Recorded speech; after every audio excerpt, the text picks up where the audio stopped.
দর্শক স্বাগত জানাচ্ছি নয়া খবরের অফিসিয়াল পেজ থেকে। আমি এই মুহূর্তে রয়েছি নাগেশ্বরী উপজেলার রায়গঞ্জ বাজারে। এই বাজারটি সপ্তাহে 2 দিন হয়, একদিন হচ্ছে শনিবার এবং বৃহস্পতিবার। আজ আমরা বাজারের পরিস্থিতি নিয়ে কথা বলবো। বাজারে যেমন দেখা যাচ্ছে যে কৃষকের সংখ্যা খুবই কম।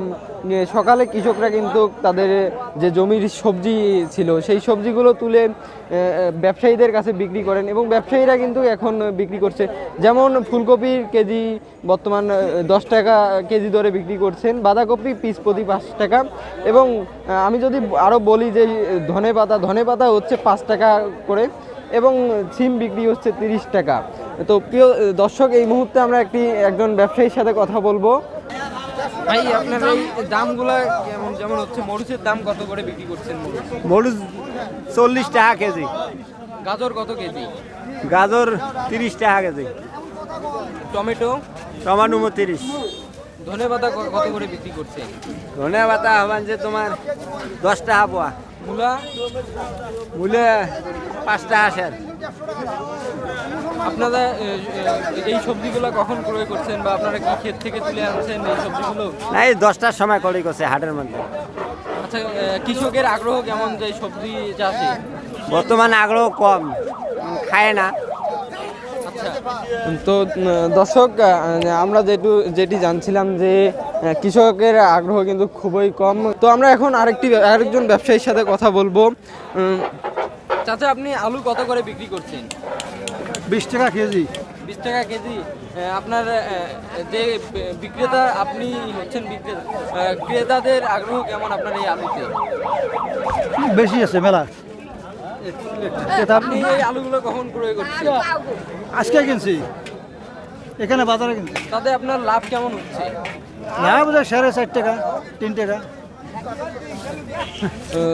দর্শক, আপনারা শুনছিলেন যে তিনি কিন্তু এই আলুগুলো বাজারেই ক্রয় করছে।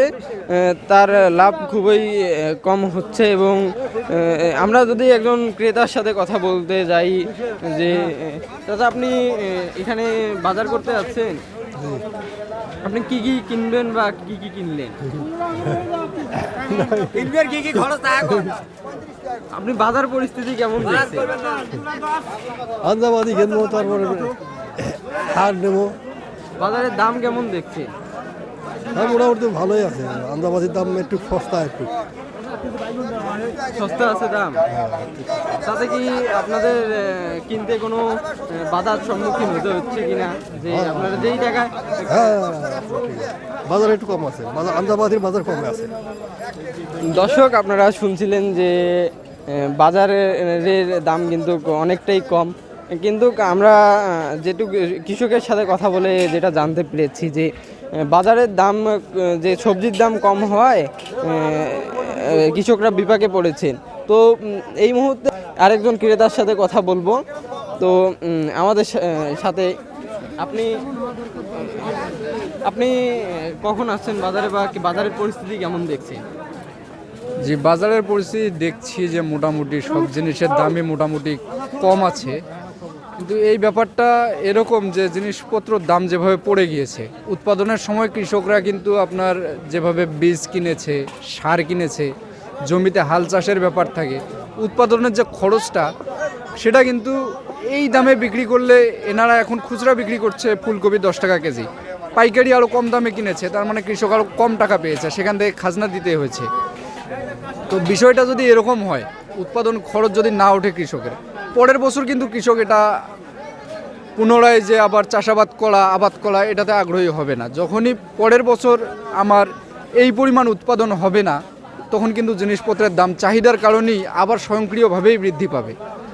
সুতরাং এই জিনিসপত্রের দাম যদি একটা ব্যালেন্সের মধ্যে থাকতো, এভাবে ধপাস করে পড়ে যাওয়া যেটা বলে, এটা যদি না হতো, তাহলে আমার মনে হয় কৃষকদের জন্য, আমরা যারা ক্রেতা আছি তাদের জন্য খুবই ভালো হতো। এইভাবে দাম কমাতে আপনি কি মনে করছেন? কিসের জন্য এই দামটা কমলো এইভাবে হুট করে? কিসের জন্য বলতে, হয়তোবা বাজারে একবারেই চাহিদার চেয়ে বেশি পণ্য চলে আসছে কৃষকদের, যার কারণে দাম কমে যেতে পারে। আবার এমন হতে পারে যে সিন্ডিকেট যারা ঢাকায় এই মালামালগুলো কিনতো, তারা কোনো এক অসৎ উদ্দেশ্যের কারণে এগুলো কিনছে না, তার কারণে কৃষকরা যারা উৎপাদন করেছিল তারা বিপাকে পড়েছে। তো ব্যাপারটা হলো এরকম। ঠিক আছে, ধন্যবাদ আপনাকে। দর্শক, আপনারা যেটা শুনছিলেন যে কৃষকরা কিন্তু এই ফসল ফলাতে এখন আগ্রহ খুবই কম হচ্ছে, কারণ যদি সবজির দাম বৃদ্ধি হতো, যদি ভালো দাম হতো, তারা কিন্তু সেই সবজিগুলো পরবর্তীতে রোপণ করার চেষ্টা করতো। আমরা কৃষকের সাথে কথা বলেই জানতে পেরেছি।